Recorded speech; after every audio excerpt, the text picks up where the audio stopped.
ఎందుకంటే ఎప్పుడు కూడా ప్రశాంతంగా ఈరోజు ఇప్పుడు ఇంతకు ముందు ఎప్పుడో ఫ్యాక్షన్ రాజకీయాలతో సతమతం అయిపోతూ ఎప్పుడు ఎవరు ఉంటారో ఎప్పుడు ఎవరు నరికివేయబడతారో అన్న భయంగా ఉన్న రాయలసీమ ఆ రోజు చంద్రబాబు నాయుడు గారు సీఎంగా ఉండేటప్పుడు ఆ రోజు ఫ్యాక్షన్ మీద ఉక్కుపాదం మోపి సుమారుగా ఫ్యాక్షన్ రాజకీయాలకే ఆ రోజు నుంచి వదిలేసేటట్టుగా పరిస్థితులు ఉండి అక్కడ కూడా చాలామంది నాయకులు కానీ అదేవిధంగా రాయలసీమ వాసులు కానీ ఫ్యాక్షనిజాన్ని పక్కన పెట్టి వ్యాపారాల పేరిట పరిశ్రమల పేరిట వ్యవసాయం చేసుకుని వాళ్ళ జీవనోపాధి సాగిస్తున్న నేపథ్యంలో రాయలసీమని రతనాలసీమ చేయాలి అన్న ఆకాంక్షిస్తున్న చంద్రబాబు నాయుడు గారి నేతృత్వంలో ఎన్డీఏ నేతృత్వంలో జగన్మోహన్ రెడ్డి ఏదో రకంగా శవ రాజకీయాలు చేసైనా ఫ్యాక్షన్ రాజకీయాన్ని మళ్ళా తెరలేపాలి అనే ఉద్దేశంతో నిన్న అతను చేసిన ఒక డ్రామాను చూస్తూ ఉంటే ప్రజలు కూడా ఇలాంటి వాడినే ఇంతకు ముందు 151 సీట్లు ఇచ్చి మనం సీఎం చేశామని సిగ్గుపడే పరిస్థితి కనిపిస్తూ ఉంది.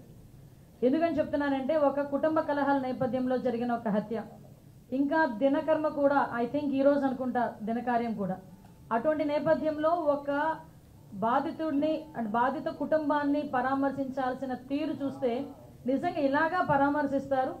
దట్టు ఒక 5 సంవత్సరాలు 151 సీట్లు ప్రజలు ఇచ్చిన సీఎంగా చేసిన వ్యక్తి, అఫ్కోర్స్ ఆ రోజు అతను చేసిన అన్యాయాలు అక్రమాలు బట్టి సుమారుగా దగ్గర ఇప్పుడు మళ్ళీ 11 సీట్లకు పడిపోయిన వ్యక్తి పరామర్శకి వెళ్ళినప్పుడు కూడా 11 సీట్లు వచ్చినా కూడా బుద్ధి రాకుండా ఆ పరామర్శించిన తీరు చూస్తూ ఉంటే నిజంగా చాలా బాధ అనిపించే పరిస్థితి. అదేవిధంగా అతను నైజం కూడా బయటపడిన పరిస్థితి మనందరికీ కనిపిస్తుంది. లాస్ట్ 5 years ఒక స్టేట్ స్పాన్సర్డ్ టెర్రరిజం అని ఎక్కువగా ప్రోత్సహించి ఎప్పుడు చూసినా ఎక్కడ చూసినా దాడులు, హత్యలు, మానభంగాలు, కబ్జాలు ఇలాంటి సిచ్యువేషన్తోనే 5 సంవత్సరాలు కూడా గడిపేసి ఈరోజు తిరిగి ఎన్డీఏ గవర్నమెంట్ మీద బురద జల్లే పరిస్థితి కనిపిస్తూ ఉంది. ముఖ్యంగా ఒకటి మాత్రం క్లియర్గా చెప్పాలండి, లాస్ట్ 5 yearsలో మేము చెప్పామండి, ఐపీసీ సెక్షన్ ప్రకారం అన్నది కాకుండా వైసీపీ సెక్షన్ ప్రకారం అని చెప్పి పోలీసుల చేత కూడా పనిచేయించి పోలీస్ వ్యవస్థని కూడా నిర్వీర్యం చేసేసి ఈరోజు అదే పోలీసు వ్యవస్థ మీద విరుచుకుపడే పరిస్థితి చూస్తూ ఉంటే జగన్మోహన్ రెడ్డి మానసిక పరిస్థితి కూడా మేము జాలిపడాల్సిన సందర్భం. నిన్న టూర్ ప్రోగ్రాంలో కూడా ఏదో భద్రతా వైఫల్యాలు వచ్చినాయి, ఏదో ఇష్టానుసారంగా పోలీసులు భద్రత కల్పించలేకపోయారు, గవర్నమెంట్ భద్రత కల్పించలేకపోయిందని నిన్న చాలామంది బయటకు వచ్చి మాట్లాడిన పరిస్థితి. ఒక జగన్మోహన్ రెడ్డి అన్న వ్యక్తి ఒక పులివెందలకి మాత్రమే ఒక ఎమ్మెల్యే, అతనికి ప్రతిపక్ష హోదా లేదు. అయినప్పటికీ అతను ఒక ఎక్స్ సీఎం అన్న ఒకే ఒక కారణంతో ఆయన టూర్ ప్రోగ్రాం గురించి మాట్లాడినప్పుడు మేము చాలా క్లియర్గా 1100 మంది అప్రాక్సిమేట్లీ 1100 మంది పోలీస్ బలగాల్ని డిఎస్పీ స్థాయి నుంచి రోప్ పార్టీస్ వరకు అంటే ఏపీఎస్పీ బెటాలియన్స్ వరకు దగ్గర 1100 మంది పోలీసులను పెట్టాం. అంటే మీరు అనుకోవచ్చు ఒక ఎక్స్ సీఎంకి 1100 మంది పోలీసులు ఎందుకండి అని, కానీ అతను వెళ్తున్న ప్రాంతం చాలా సెన్సిటివ్ ప్రాంతం.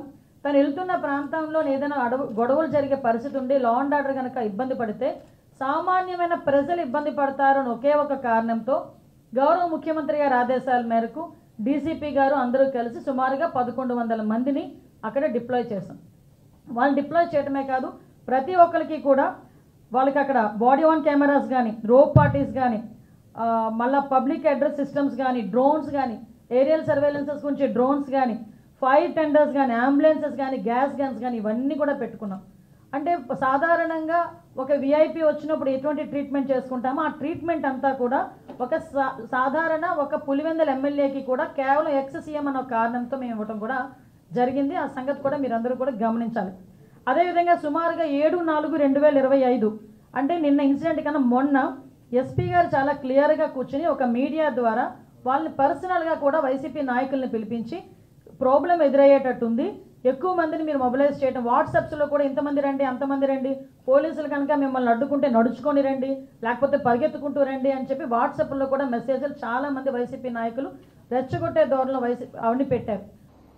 రాష్ట్ర వ్యాప్తంగా ఇప్పటి వరకు మీ సోషల్ మీడియా తోడేళ్లు చేసిన అరాచకాలు, దారుణాల మీద కొన్ని వందల కంప్లైంట్లు మేము ఇచ్చాం.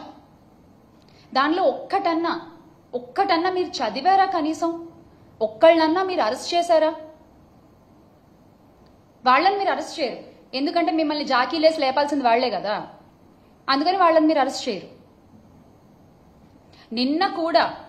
నిన్న కూడా ఆ కిరణ్ అనే వ్యక్తిని మీరు ఎప్పుడు అరెస్ట్ చేశారు? మా ఫ్యాన్ గాలి తట్టుకోలేక ఆయన చేసిన తప్పు తెలుసుకుని నన్ను క్షమించండి బాబు అని క్షమాపణ అడిగిన తర్వాత ఇప్పుడు అరెస్ట్ చేయకపోతే బాగోదు కాబట్టి ఆ మచ్చ మీ పార్టీపై ఉంటుంది కాబట్టి ఇక తప్పదు అన్నట్టు మీరు వాడిని అరెస్ట్ చేశారు.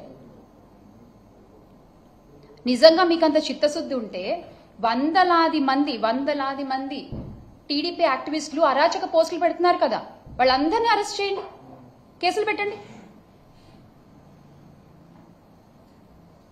ఒక ముసుగు మాత్రమే నిన్న జరిగిన అరెస్ట్ కూడా, చేబ్రోలు కిరణ్ అరెస్ట్ కూడా ఒక ముసుగు మాత్రమే.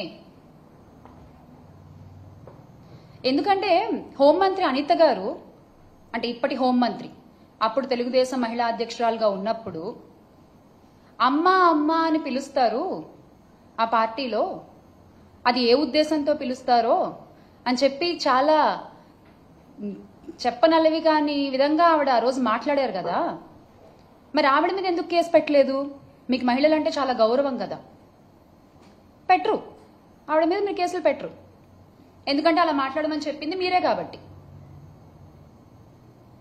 మొన్నటికి మొన్న విజయవాడలో దేవిక అనే చిన్నారి జగన్ గారితో ఫోటో దిగితే ఆ చిన్నారిని టీడీపీ సైకోలు విరుచుకుపడి ట్రోలింగ్ చేశారే, వాళ్ళలో ఎంతమంది మీద కేసులు పెట్టారు, ఎంతమంది మీద అరెస్ట్ చేశారు? ఓ చిన్నారులని మీరు పట్టించుకోరు కదా. ఎస్, వాళ్ళకి ఓటు హక్కు ఉండదు కదా, కరెక్ట్, పట్టించుకోరు మీరు. మహిళల గురించనే కాదు, మొన్నటికి మొన్న రాప్తాడు వెళ్తే మా పార్టీ అధ్యక్షులు జగన్మోహన్ రెడ్డి గారు, మీ పార్టీ నాయకులు ఆయన్ని రౌడీ అని సంబోధించారు. నిజంగా అలా సంబోధించొచ్చా అండి? అదా మీరు ఒక మాజీ ముఖ్యమంత్రి వర్యులకి ఇచ్చే గౌరవం? మరి అలా మాట్లాడిన వాళ్ళని మీరు ఎందుకు అరెస్ట్ చేయలేదు? వారిపై ఏ చర్యలు తీసుకున్నారు? ఇదంతా ఒక నటన. తెలుగుదేశం డ్రామాల పార్టీ కాబట్టి మీరు చక్కగా యాక్టింగ్ చేయగలరు, కాబట్టి మీరు చక్కగా నటించగలరు, కాబట్టి చాలా బాగా నటిస్తున్నారు. వినేవాళ్ళు వెర్రివాళ్ళు అయితే చెప్పేవాళ్ళు చంద్రబాబు అని.